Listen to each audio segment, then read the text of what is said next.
welcome back. Let me introduce you. Look at this, I don't even have to go further back to the shortest Turkish bow. I had in my hand, I guess this is the shortest Turkish bow you can get in the market right now. And it is the Iskender short Turkish style bow by Lukasz Nawalny.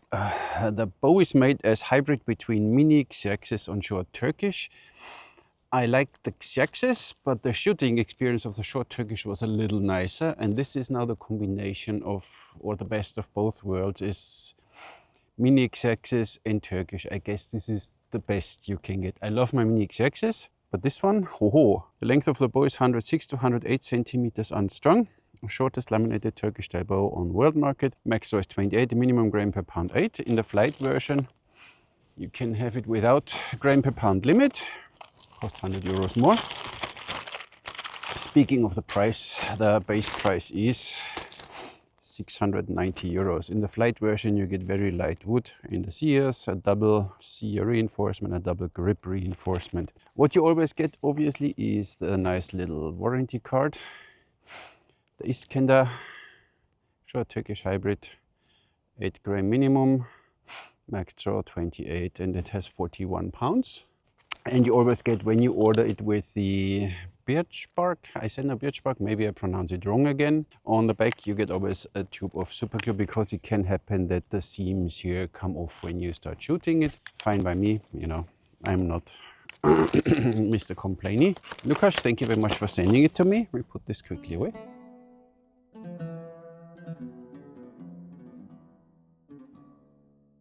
It is indeed. Look at this. It's really a short bow. I mean, look at this. This is from my hand to this is like arm's length. This is so crazy. But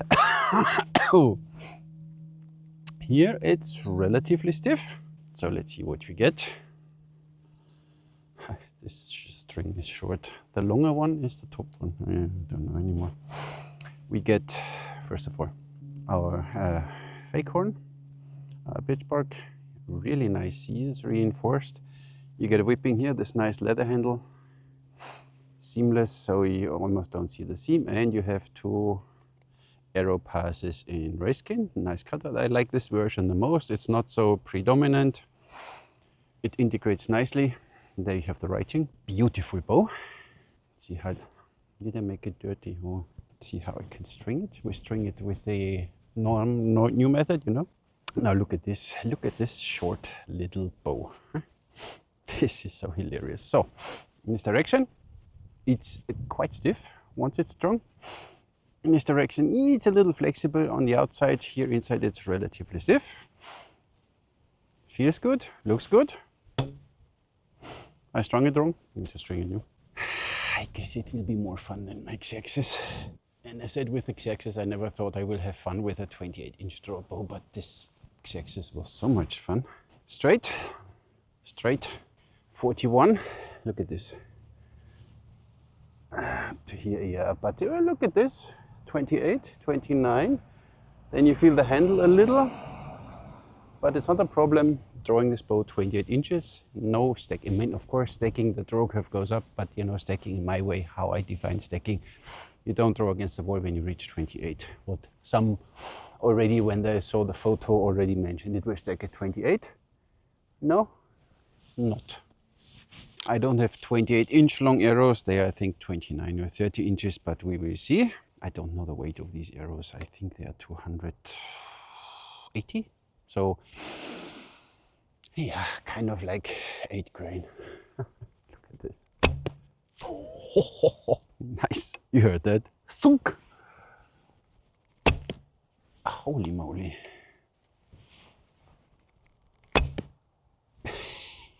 This is so hilarious. It's a fun machine. You need to have the money for it, but if you have the money, really get one.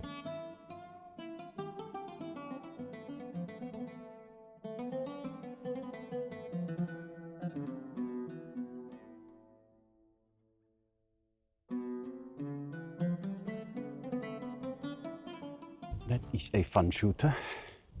And listen to this sound. It's so hilarious. Ah, nice. Oh, it's a bit windy, huh? Way windy. Tuck, tuck, tuck. Awesome.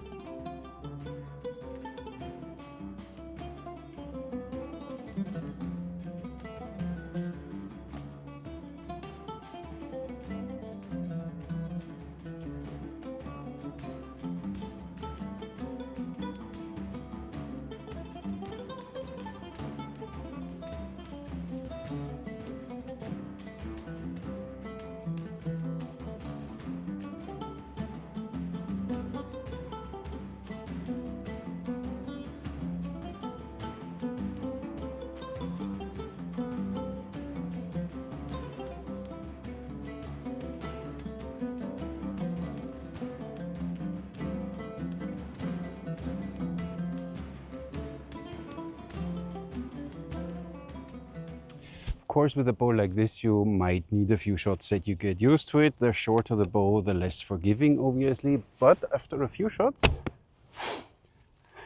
you need to control the bow properly. Oh, okay. Groups are now not that tight, so I still need to practice with this one, but it's worth it. So much fun with this bow. Just incredible. And you hear that? There is nothing. You feel it a little bit in the hand, but not much. Dunk, and then it's done. Holy cow. Lukasz, it's a great bow. And there's some news from Lukasz coming. He is developing a new bow with Adam Karpowicz. Let's stay tuned. Just in case you want to see a dimension comparison, in front is the Iskender, and in the back is the Ottoman, which is already relatively short. Does of course 32, and this one is the shortest, does 28, but it's fine. Let's see the speed. 197, 198, 198.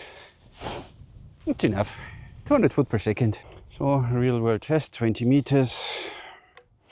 Without practicing too much, let's see what it does.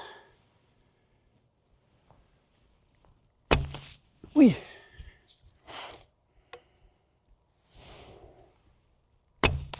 Yeah. Few shots and you know what this bow is doing. There you see, a few shots you get there, you get the feeling. So with this bow you need to work to get the feeling and the trust for the bow. It's a little behaving on its own. You really need to control it. I wish the handle would be a little bit bigger for my hands, but it's still fine here. And this has nothing, this is nothing wobbly. This is, you don't even feel it in your hand. Insane, this bow. So you hear it, it's not the most silent bow. It has this little twang at the end. Listen again. But it got better now, you heard that? Didn't do that sound anymore. Nice. So, fine. And now I should groups. Oh, fine. Just wanted to show. Didn't work. This is, with my anchor point, it's almost a little tricky, but you know, you just shoot this one without anchor point. You just draw 28 inches and you let go and you get the feeling for it. So, the final chapter got lost due to microphone failure, so another day, another chance. Today I shoot the Sarmatian ring, just because. And I have to say, this bow is just incredible. The sound alone is already crazy. The speed, nice. The draw, nicer than the Xerxes Mini. And the bow is shorter than the short Turkish, and it's just incredible. So if you want a bow which draws only 28 inches and you want to have a lot of fun, you have to invest this money. There's nothing else I could think of which performs like this way. Of course, it's quite a price, but this bow is, first of all, not for everyone. Second of all, it will surely not be your first bow, because you should know what you're doing before you get a bow like this. And then 690 base price, 50 for these, 50 for these, and what have you, you know, and then you end up whatever, 700, 800, 900 euros. This is what you have to invest if you want a Nawalny. And for the rest, look at this. Look over there. Go over there, go over there. You shoot groups. After a few shots, you shoot groups like nothing with this bow. The Iskender by Lukasz Nawalny, an amazing bow. A beautiful bow. It's very well crafted, as you know by now. With Lukasz, he made some reinforcements here on the handle, because this is the part which usually the bows will break if you do something wrong. And here they are so reinforced and made so well that they will not break here, so you won't have any problem here. I said you can have this bow in a flight version, then he makes even less weight in the sears and what have you, and then you have no weight limitation. With this one, I think it was 8 grams per pound. My arrows were a little too light and it's still fine, but of course you keep the, and gram per pound means, so this bow has 41 pounds at 28 inches. You draw 28 inches, so it's 41 pounds. Then times 8. And then you know what the overall weight of your arrow is. So it doesn't help when you read, now my arrow has 5.6 grain per inch. That's the weight per inch of your arrow shaft. Of course, you can do this when the shaft is 28 inches long, multiply with whatever, 5.8, then you need to weigh the nock, you need to weigh the inset and the tip and the feathers, and then you overall get the weight. Or you just weigh the total arrow. This one is, I don't know, 260 grain or something. And then you know it. And if you want to know if it works, just divide 260 by 41, and then you see what you get. This is 6.5 or something, so it's a little too lightweight. And then this is not rocket science. So but you need to have the overall weight of the arrow. So the grain per inch, which is written there, doesn't help. You need to weigh your arrow. Then you know if it works for this bow. Mine are a little more lightweight, but I don't care. And this bow doesn't feel like it do any. Oh, the draw is. Look at this.